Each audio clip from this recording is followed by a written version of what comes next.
Hey again. Next couple of videos, we're going to spend some time looking at some of the smaller religions that are in some ways an offshoot of Hinduism, Buddhism, and not going to spend a whole lot of time on these because they represent relatively smaller groups, but they are religions that have had an impact on the world, and also you would be aware of them. You could come across them in opportunities for ministry. The first is Jainism. Jainism is a sect of Hinduism. It's believed to be related to Buddhism. It actually shares some things with Buddhism, and it just basically was started by a different guy, started with a little bit different precepts, and never has been as popular as Buddhism, as far as it's never caught on and become a huge effect on the world. It was founded around 600 BCE. By a man named Janaputra, who was later given the title Vadharma Mahavira, and I'm pronouncing that in Latvian, not in any of the languages of India, so ignore my pronunciations. He was also called Jina, was conqueror, and that's the name that Jain is derived from, Jina. Like Buddha, he was reputedly a son of a prince. He also, like Buddha, he rejected the Vedas, rejected that form of Hinduism, and he practiced extreme asceticism. He once again, just like Buddha, he practiced asceticism and thought that by ridding himself of all natural desire that he could attain moksha. Once again, there's only around 5 million Jains in India, but they have a lot more influence on society than you might expect.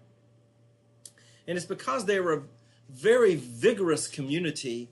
Their practices are practiced right out in the open. They're really obvious. You can see Jain nuns and monks very clearly by the way they behave, by the actions that they take and stuff. So they really stick out in their communities very, very clearly.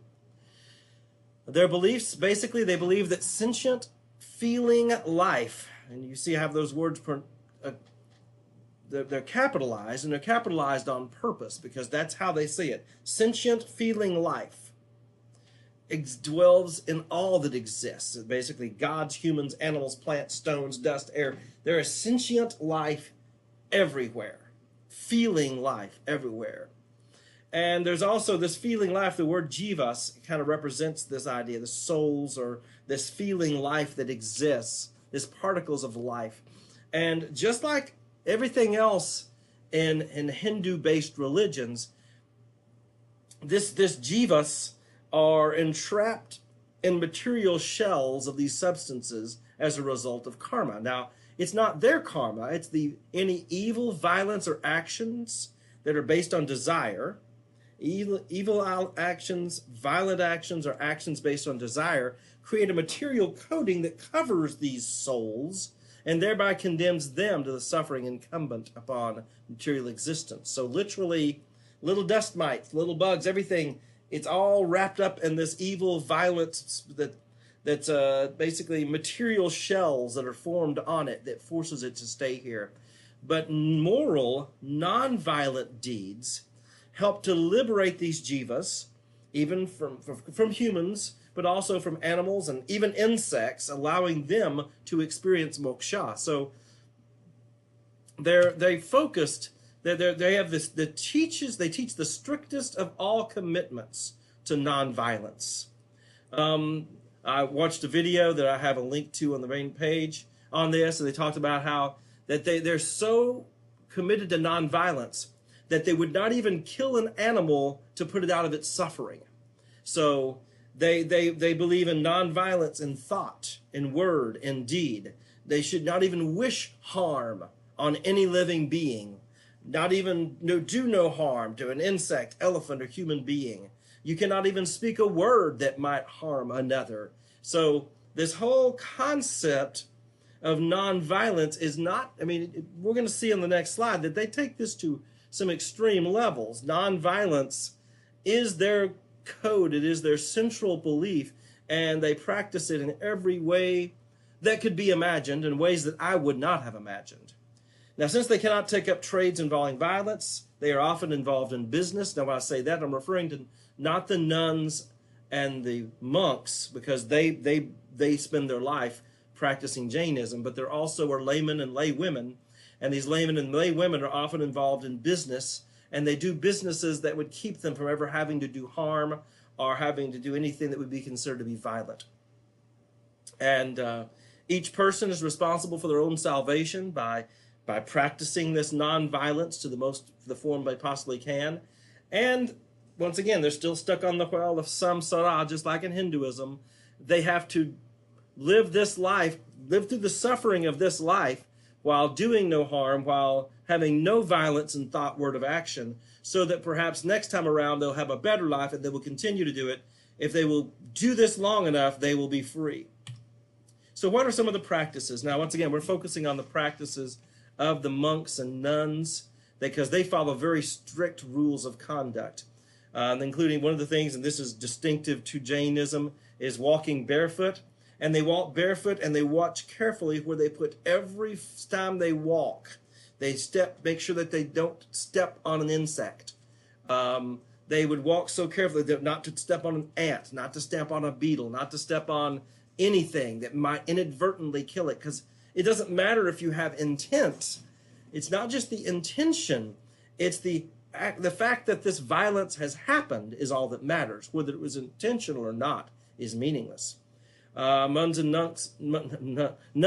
monks never ever touch a member of the opposite sex, and even brushing, even if a nun were to accidentally brush against a young boy, she would be required to do penance for having touched a person of the opposite sex. Once again, that's the monks and nuns. That's the people who are really shooting for getting off the wheel of samsara in this life. Of course, there are people who are practicing Jains who do, in fact, are married and live normal lives, but they do everything they can, hoping that maybe in their next life they'll come back as a monk or a nun. They are strict vegetarians. They will not eat anything that has any sort of meat. And they only eat and drink enough to keep them alive. And the reason is that eating itself involves violence. Because even while you're eating, there are microorganisms that are killed and swallowed in the process of chewing and digesting. So they eat only just enough to stay alive. They even keep their mouths covered lest an insect fly in and inadvertently be killed. So there is this process that they're constantly watching out. It's kind of funny. I look at this and I just in the past few years we've gone through the COVID thing, and I'm going, hey, these guys were ready for the COVID mask thing long before anyone else. But I'm going to stay off that issue. But anyway, but you can see, once again, they literally keep their mouths covered, but they keep their mouths covered so a bug doesn't fly in and they actually chew on it, and that gives them bad karma. Once again, they are required to beg for their meals 3 times a day. They literally go door to door, and householders can earn religious merit by feeding them. So by feeding these monks and nuns, they actually are getting brownie points toward their next lives. They are not allowed to remain in any particular place for more than a few days. They're required to move from place to place to place, city to city to city, walking everywhere that they go, because they don't want to form any worldly attachments and never accidentally do something based on desire. Now, the most extreme versions of these is actually called the Digambara, or sky-clad sect. They don't accept women in their ranks, but they practice nudity whenever possible to be as close to nature, the natural state, as possible. So there, you might, if you were walking around in India in a certain place, you might see a naked guy sitting there meditating, and he's got his little brush thing. Once again, that little brush thing is meant for sweeping away bugs and stuff, so that they don't exactly accidentally sit on one or accidentally step on it. They sweep away all the little bugs with the little brooms. And you'll see pictures. Often when you see pictures, you see these little brooms or something that they use to sweep away animals, so they don't little insects and bugs, so they don't accidentally step on them.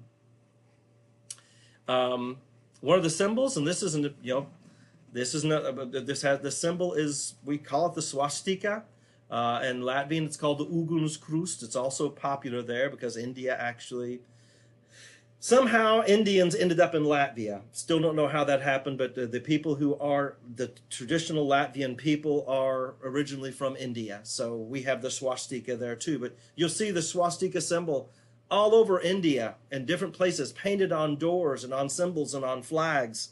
I understand the swastika symbol has existed for 2,500 years or longer, and it's only in the 1930s and 40s that the Germans, the Nazi Party, chose to use it and became a negative symbol. Before that, it was always a positive symbol. It was a religious symbol. They use it to represent the 4 points, represent the 4 pillars of the community: the monks, nuns, laymen, laywomen. The blue dots represent the 4 states that the soul can live in: heaven, human, animal, and hell. So they have some concept of hell, or basically penance for having done evil or done violence during this life, and then you can return better. The green dots represent the 3 paths to liberation: right faith, right conduct, and right knowledge. And then the yellow symbol represents the abode of the liberated soul. This concept, they're one of these groups that have some concept of a heaven, a place that you go where you are now free from the things of this world. Another one of their symbols is, it incorporates a samsara wheel on the palm of a hand. And the word that's in the center, that's actually writing there in the center that we can't read, but it's called ahimsa, which means non-injury. So the wheel represents the resolve to halt the samsara, to halt the turning of the samsara, the endless reliving of lives, through the relentless pursuit of ahimsa. I did it wrong. It's either ahimsa or ahimsa. I won't put it on the test because I did it backwards here. But basically, nonviolence is the core of Jainism, and nonviolence in the most strict sense that you can possibly imagine.